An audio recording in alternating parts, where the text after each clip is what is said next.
joined by Seether. Gentlemen, how are you? It's great to see you, and thank you for being here with us. The first thing I want to bring to your attention, and I'm sure that you guys don't keep track of this because you have way bigger things to do, but this is your 6th Pointfest, all right? Out of the 30 some odd that we've done, you've done 6 of them.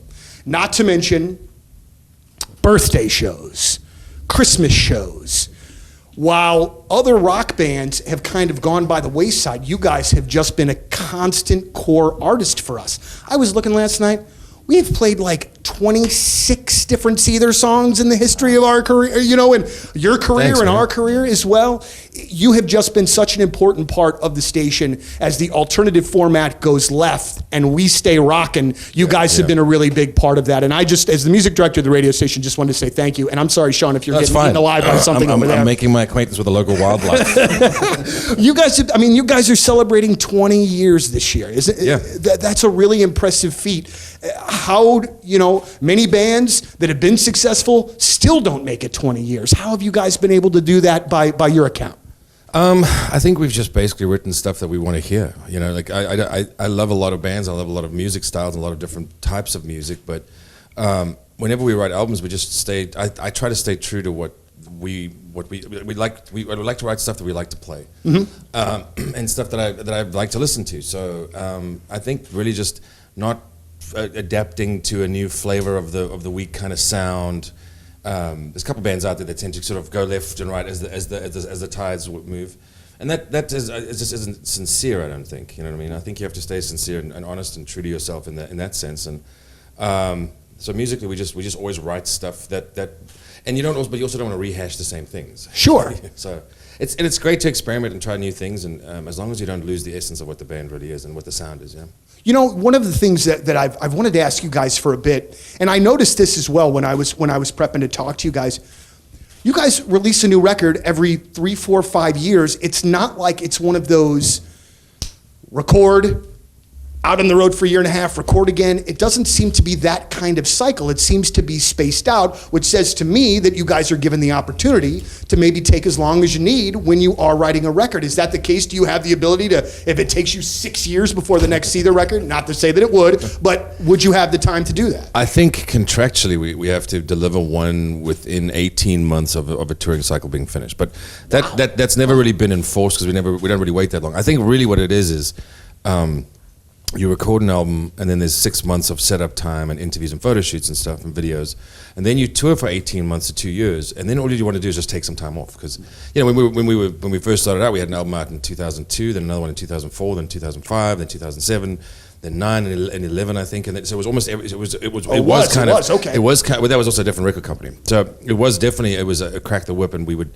get off the road and basically be expected to have something done within the next couple of 3, 4, and 5 months, and then there would be a little bit less setup time, maybe 3 to 4 months. But you'd be back out if you finished in January, you'd be back on a tour by December, basically. Well, and at that point, I would think, and again, I'm not the creative type. I can't write songs or play anything. I've tried, to the point that my brother set down the guitar and was like, maybe you're just not meant to do this. But I would think that that's going to obviously crush creativity if you're on that kind of or I guess maybe maybe then it pushes it. I much prefer taking a little bit more time because then I think you can the more songs you have to pick from, the stronger the album can be of 11 or 12 tracks, because instead of only having 14 written and then having to use 12 of those 14, if you have where we're at now, I think something musically I've finished about 30 songs. And there's maybe 10 more that I'll work on, and then I'll do vocals. So there'll ideally be around 30 full finished tracks to work from, and then you can take the best 11 or 12 from that, which I think then gives you because not every song's good. That's the thing. There's a lot of stuff you guys don't hear that's really bad. Right? Even these guys don't hear the stuff that's really bad because you try and experiment a little bit too much, or it's very different to the genre that we're in.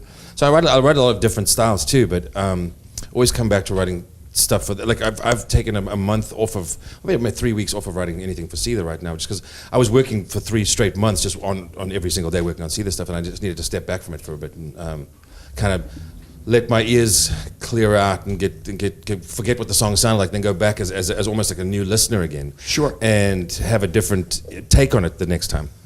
And if I come back and I still like it, then that's a positive sign, and I can then move to working on lyrics and melodies. And if I don't like it, is there anything I do like? Then I keep that and try and change what I don't like. Or if I don't like it at all, I just there's no point in where you can't turn the old make a silk purse out of a pig's ear. It's just not possible. Well, so you just know it's a bad song. You go, oh, okay, that's going to go in this folder that's marked that somebody will never ever look into. Right, into the delete me folder. When I die, they'll never know what that album, that stuff is. How do you guys work when when one of those bad parts comes up? Like, how is the honesty factor? Like, I know you've been working on this, but you can tell a lot of that when when you hit play to something you wrote, and then everybody's listening, and then everybody's head stops bobbing. And you're like, wait a minute, I'm gonna shorten that part. That part it's gone now, So it's just.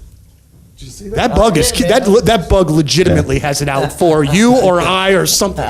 He's a big fan. So, are you guys all in Nashville now, or Shaun, is it just you in Nashville? I'm in Nashville, and Dale's in Savannah now, and Johnny's in Oklahoma City, and Corey's in Atlanta. So we're pretty much closer than we used to be, because I used to be up in New Hampshire, and Dale used to be in LA, but. It's not like we get together and rehearse or anything. We'll when an album comes up, we'll What's that mean? but we'll get together for pre-production and run through this stuff for a couple of weeks. So by the time we get into the studio, we don't waste time with not fully knowing our parts and stuff, because studios are expensive and budgets. The whole thing has become how great an album can we make for as little as possible money, because really that's the album sales are all but done. So touring and merch are what keep bands alive now. But having said that, you also have to take time off once you finished. We finished November 18th, and we were starting to play these kind of fly dates by April already. They didn't really give us much time off, you know what I'm saying? And it's fine, it's great, but I kind of also like the idea of stepping away completely for a year and not knowing nobody knows where we are, which we'll see if we can pull off or not. But as of right now, I think we're looking at recording something before the end of this year for sort of middle to, second to third quarter next year. Well, we look forward to it. And again, I in all seriousness, we are a rock-leaning alternative station in the middle of America. We are right now experiencing, and I want to knock on wood, I don't see any wood around, but we are experiencing the highest ratings in the history of the radio station. And awesome. You and Shinedown and guys like that are our absolute backbone.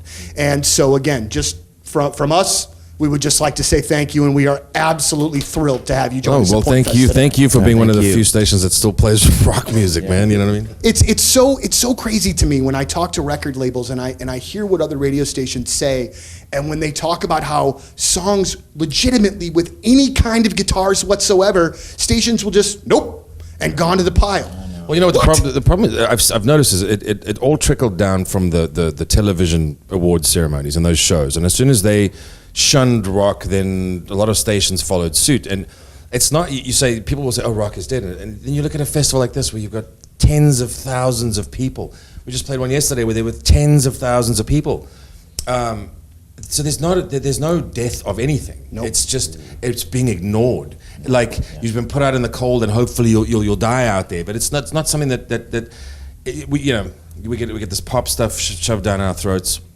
And the alternative stations look very different to what, Nirvana was alternative in '99. Now a band like, I don't know, us or Shinedown is not alternative. You know? Right. And it's arguably a similar type of sound of music. It's just crazy. I don't understand. And then you'll have like the 21 Pilots, who I actually really love. Right. But they'll scream at the end of a song, and that still goes to pop radio. But if we have a song that's just got a little bit too much grind in it, then it's not going to. You know what I mean? The standards are very gray. We don't know where the line is. Well, and as a guy, I started at the point in 1997 as an intern, and there was a spectrum, an alternative spectrum.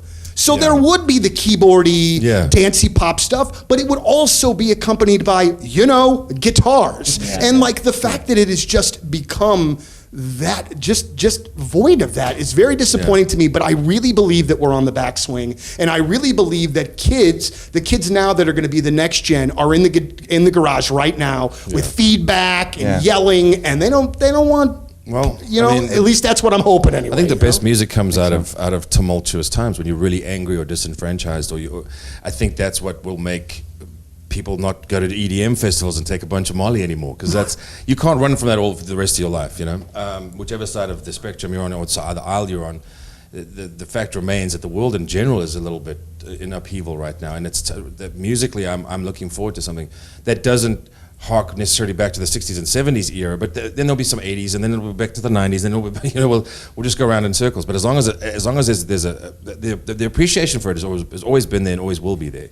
It's just the exposure of it is less, because the formats changed across the country. I mean, one day you're being played, and then the next day they don't even know who you are, and it's the same people you went to go in and do interviews with 10 years in a row.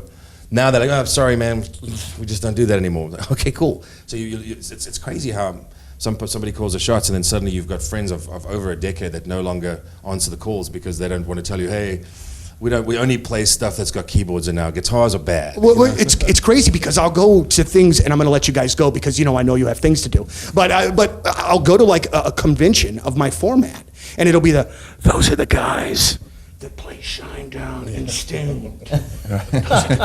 Those are the Midwest, and it's just crazy. It should be all parts and not just one thing. But regardless, I'll get off the soapbox. You guys have been great. It's amazing to see you. Seether, backstage at Pointfest. We thank you as always. Great to see you. Thank guys. you. Thanks, man.